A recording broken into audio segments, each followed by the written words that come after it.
Hey everybody, Jason Andrew here, CEO and founder of Fund Money and Impact Savings. And in today's session, I'm going to show you how Australian savings in bank accounts have increased dramatically compared to a period last year. And then I'm going to show you one trick that you can do with the money that you've saved so that you can actually save more down the track. So it's only just one little tip, but it's a gem. And if you love spending, then this one is for you because it's definitely about having fun with money. Now, before we go ahead, of course, there's the general disclaimer that this is not a financial advice video or website, and anything that I say here is general advice only. It's not intended to you can't use this as a basis of investment decision, and you've got to seek independent advice from a professional advisor before you make any decisions regarding content or any investment. And I have been a financial advisor for many years, and so I do know what financial advice is and what financial advice isn't. However, that doesn't mean that I can't give you some great tips on how to spend it, what to do with your money so that you can accumulate cash and savings.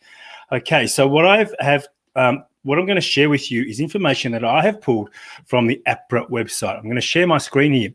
Now, the information here is publicly available, and you can go on here and all I've done is just downloaded it from this website here, which will pop up. There you go. And you can see there, all I've done is just downloaded this sheet, which anyone gets access to. And then what that does, it actually populates a spreadsheet, which looks like this. Let me just quickly bring that across to that screen. And there you go. So it just looks like that. So that's what you get when you actually download this. And what you will see, there's some tabs across the bottom here, and it shows you how much is in Australian bank accounts. It shows you the actual bank names down the side here. And this one is about the actual loans and finance leases on Australian deposits. I'm interested in this table here, which is the actual deposits on Australian books of selected individual ADIs. That's approved deposit institutions. So that's like banks. So you can see here all these lists of banks here. I might just bring this up a bit more because you might want to sort of see. How's that? So these are most of the banks within Australia. So they use that data, and you can see here's the names of them all: Bank of China, Bank of Sydney, etc. It goes right down, and across the top here, you've got the deposit books and the lending accounts. So you've got financial institutions, you've got general government and households. So what I'm interested here to share with you today is how much has been saved in household deposits. And this is the data up until September 2020. Now, when you scroll down the bottom here, you can see here there's over $1 trillion and 88 billion that is inside household deposits. So this is bank savings accounts. There's over almost $2.4 trillion sitting in cash in Australian banks. And just under half of that is sitting inside personal deposits, so people like yourself who've accumulated this money over time. So how much has it grown? Well, what I've done is I have actually, let me hide that. I've actually been tracking this over time, and I have compared the 6 months. So from end of March until the end of September, the 6 months, that 6 months versus the 2019 6 months. So if we have a look and see what happened last year in 2019, March 2019 to September 2019, there was 41 billion, just straight line growth. The figure at the end of March grew, and then in September 2019 grew by $41 billion. So that was an average of $7 billion a month. So how does that compare when you think about what's happened in the world and how bad things have been and how jobs have been lost and how the economy has sort of shrunk? What's that meant? What that has actually meant, ironically, is that people have been in lockdown and not been saving. So even though there's been a lot of online shopping and that some people have done quite well out of it, by and large, a lot of people are not spending like they used to. Just unhide this. And these are the figures. It's more than doubled in the last 6 months, in the 6 months to September versus the same period the year before. That is a massive increase, and that represents $15 billion a month. So in Australia, personal savings, not business, this is personal savings you're taking home. So I've got no idea how much of that is made up of JobKeeper and all those sorts of things. I'm not going to get into that. This is just straight line figures that I'm reporting on and sharing with you so that you can make your own conclusions. So what does that mean? There's a 2.2 times increase in deposits, and what that shows you is that it averages about 7,160 over 6 months. So about almost $1,200 per month per working Australian is being saved over that 6 month period. So if you're a couple, that's $2,400 that's been saved. Now, if that's not you, then then maybe you've got a bit of work to do, and there's some tips in the book that I'm going to share with you that you can go to and download to increase. Also in the tips in the book is something I'm going to share with you now, which is what to do with this money in terms of spending. Remember, this is not an investment advising portal. I'm going to share with you a tip on what you can do in terms of, there we go.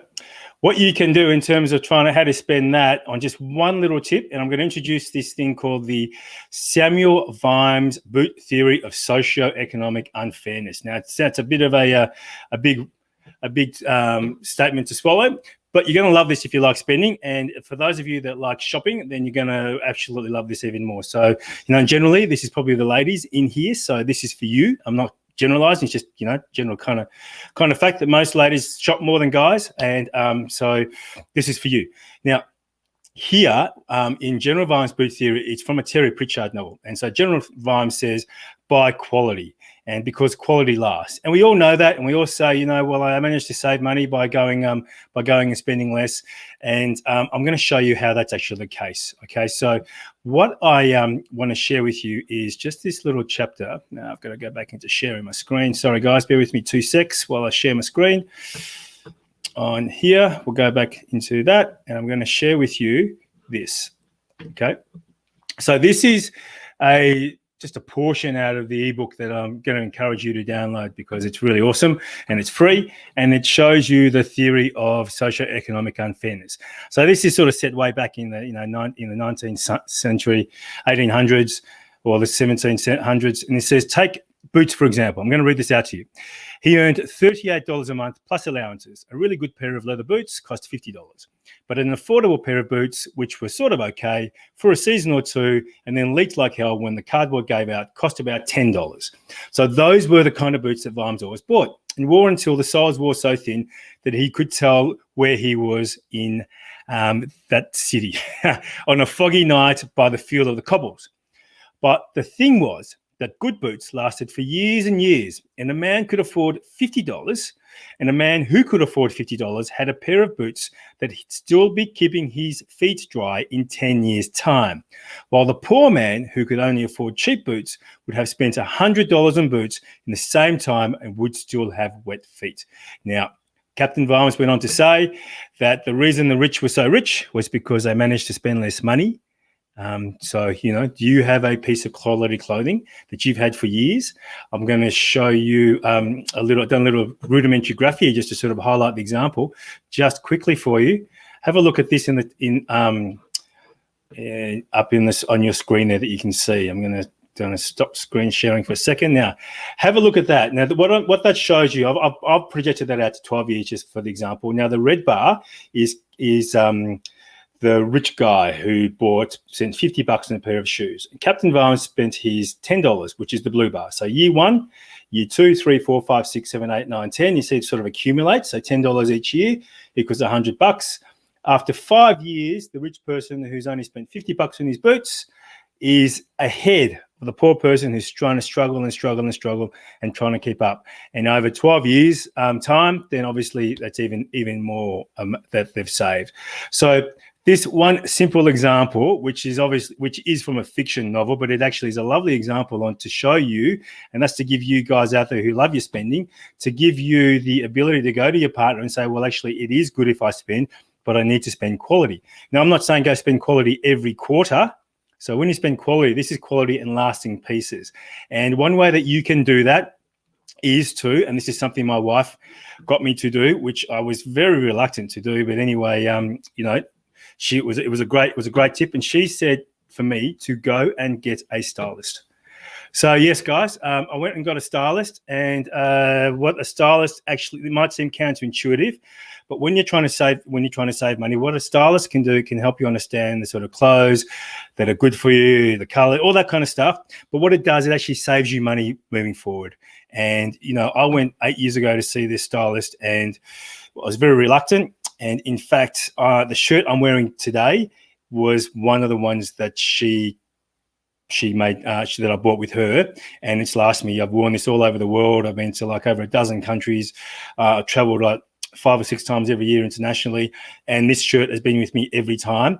And at the time, it cost me like, I can't remember really. I mean, it was something like maybe a couple $100, $200, $250, whereas I'd normally spend half of that on a shirt, and it's lasted me. So there you go, living proof that it actually works. So if you found that valuable, good on you. Go get out there and do some spending wisely, but only do it once. Don't do it every quarter. And the other thing that you want to do is you're going to go down and you're going to download this copy of our ebook on fundmoney.me, because this is going to give you more tips. You saw I was scrolling through there on the PDF. There's some other tips in there just to sort of highlight the type of book that it is. Really simple, really easy to understand. Really, I've done this because, you know, there's just so many, for years and years of being a financial advisor, I just saw some simple things that people could implement so they could start saving money, but also doing it in a way that doesn't sort of take away their lifestyle. So there's tips like this, how to go and spend nicely, wisely, how to build up your savings, some other ideas, and just some great insights for you. So download, hit that button here to go down and find out more, or download, or type in that fundmoney.me.